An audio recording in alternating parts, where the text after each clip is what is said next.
Así que vamos a analizar una de las grandes sorpresas económicas del año. La sorpresa ha sido muy importante porque en la historia del Instituto Nacional de Estadística no se habían visto revisiones como la que acaba de realizar sobre el comportamiento real de la economía española en los últimos años. Ahora ya el Instituto dispone de todos los datos, los ha utilizado y la realidad muestra cómo la economía se comportó bastante mejor de lo que se había leído con los datos del momento. No solo en el año pasado se ha revisado 3 décimas al alza el comportamiento de la economía española hasta el 5,8%, sino hasta 9 décimas de revisión en el año anterior, en 2021. Una revisión de casi un punto supone mucho dinero, mucho volumen de economía española, cerca de 20.000 millones de euros. El Instituto Nacional de Estadística completa un trabajo que están haciendo los institutos nacionales de estadística prácticamente todos los países europeos, de la OCDE y del mundo. Y contribuye a alimentar un debate de inquietud sobre hasta qué punto podemos fiarnos de los datos para leer correctamente la realidad. La de la economía española pues muestra que en este año pasado, por ejemplo, el gasto en consumo final de los hogares fue más fuerte de lo que se dijo, pero no la inversión. Y el comportamiento de las exportaciones españolas fue mejor también de lo que se dijo inicialmente. Así que estamos reescribiendo el relato sobre cómo ha sido la economía española y lo que es más importante, qué proyecciones nos da para el futuro. Queremos dar las gracias al secretario de Estado de Economía y Apoyo a la Empresa del Gobierno de España, Gonzalo García Andrés, que nos acompaña hoy en Capital Radio. Don Gonzalo, ¿qué tal? Gracias y buenos días. Muy buenos días, Luis Vicente.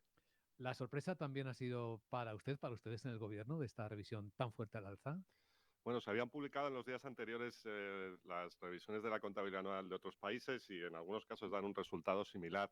Por otra parte, ya se venía señalando, ¿no?, por muchos analistas, y lo habíamos visto, digamos, nosotros, que en particular en el año 2021 el PIB había crecido menos que muchos otros indicadores que también nos dan información sobre la marcha de la economía española, ¿no? Con lo cual, este es un proceso que es rutinario, siempre se produce este tipo de revisiones. Este año ha sido algo superior, es lógico, porque lo que sucedió durante el 2020 y el 2021 pues, es absolutamente fuera de lo normal.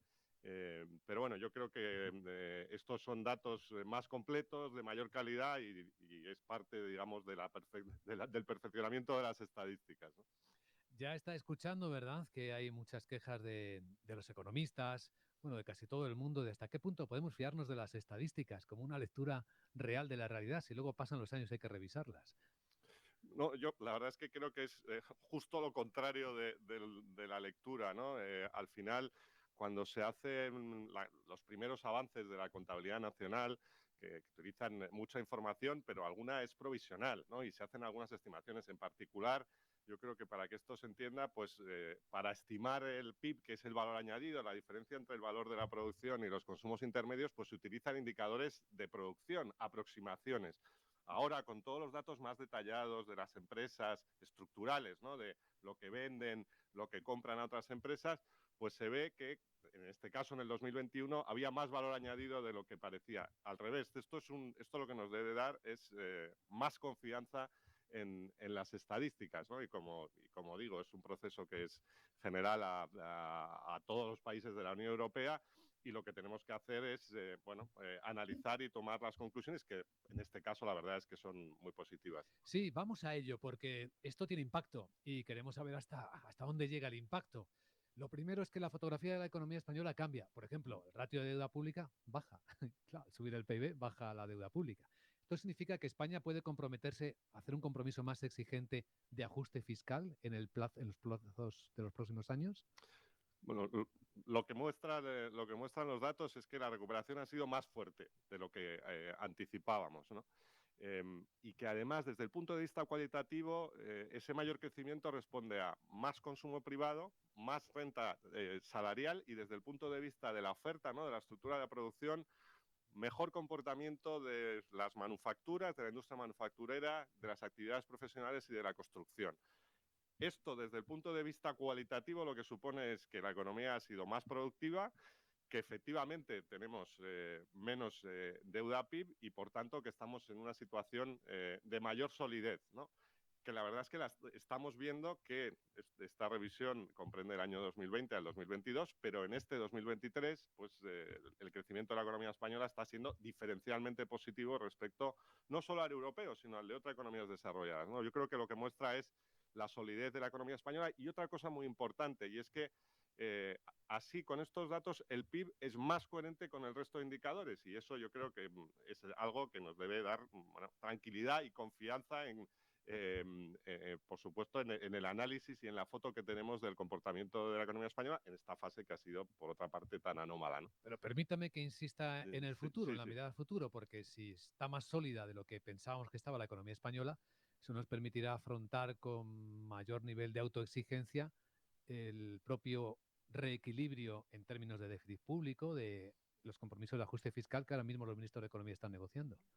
Más PIB siempre son más oportunidades, más posibilidades. Sin duda es más capacidad de generar ingresos y más posibilidades de reducir los objetivos fiscales.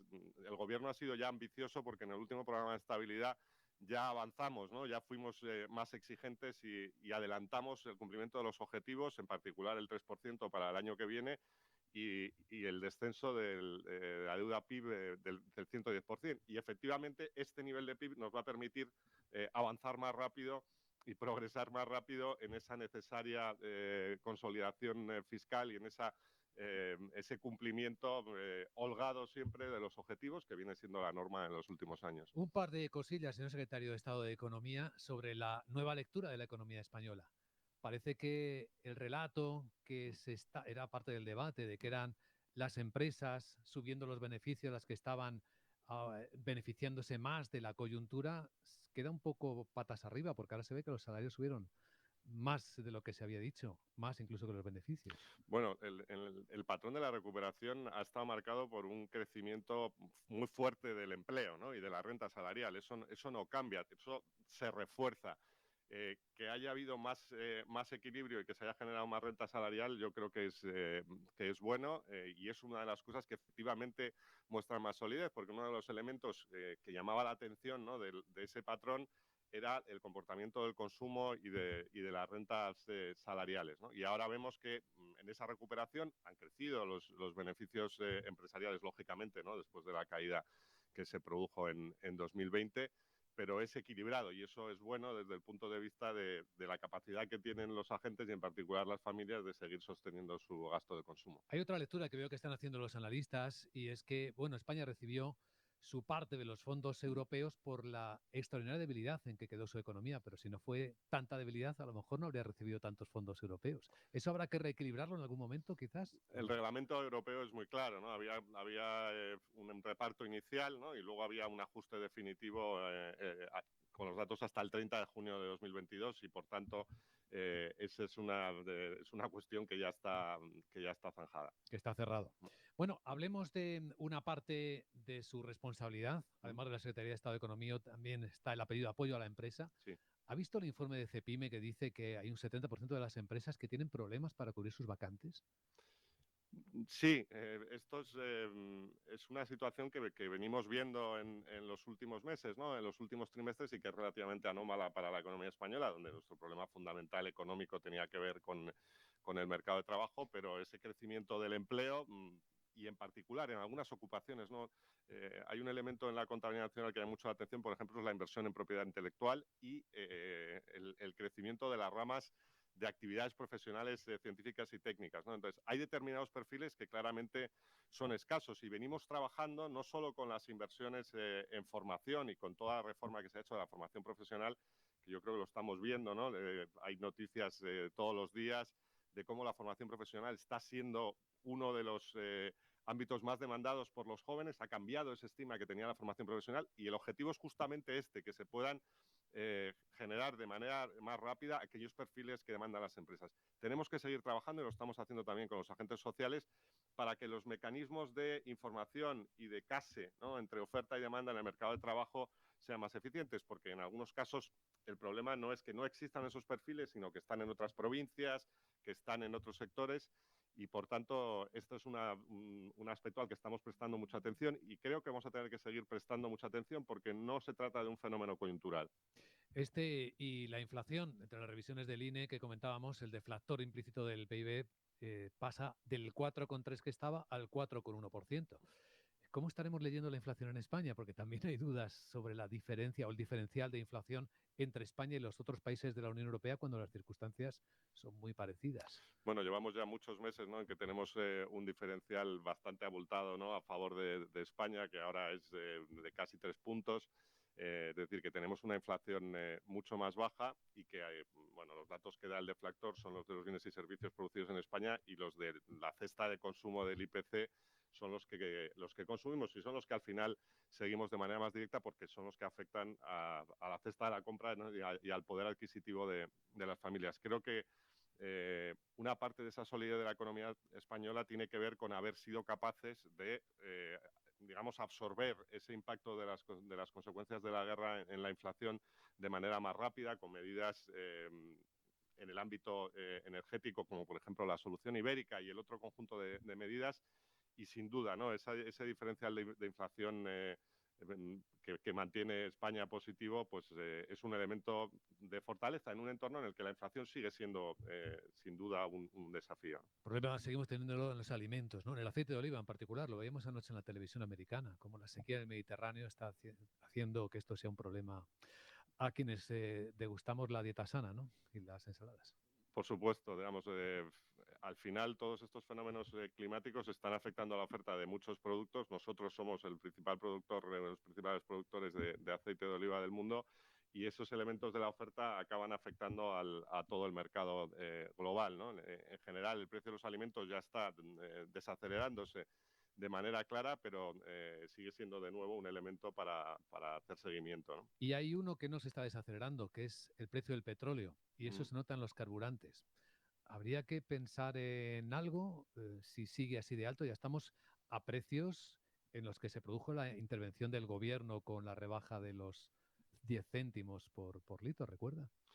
Bueno, sabemos que el precio del petróleo es muy volátil, ¿no? Esa intervención también se produjo en un momento en el que no solo aumentaba el precio de los carburantes, sino aumentaba el precio de muchas otras materias primas y bienes que eran básicos para las familias. De nuevo, esto es un factor de oferta que es llamativo, porque la economía global se está ralentizando. Lo que uno esperaría es que el petróleo con menos demanda cayera. El problema es que ahí Arabia Saudí y Rusia pues han tomado decisiones para restringir más la producción. Hay que seguir, y sin duda pues es una mala noticia, ¿no?, porque siempre el encarecimiento del petróleo es una mala noticia, pero ante estas situaciones sigue siendo también muy importante avanzar en eficiencia energética, y todo lo que hemos avanzado en el último año y medio en eficiencia energética pues nos va a ayudar para todos los episodios de volatilidad de precios de la energía, del petróleo o del gas que podamos tener hacia adelante. Muy bien, don Gonzalo García Andrés, secretario de Estado de Economía y Apoyo a la Empresa. Gracias por compartir este análisis en Capital Radio. Le deseamos un buen día. Muchas gracias, Vicente, un placer.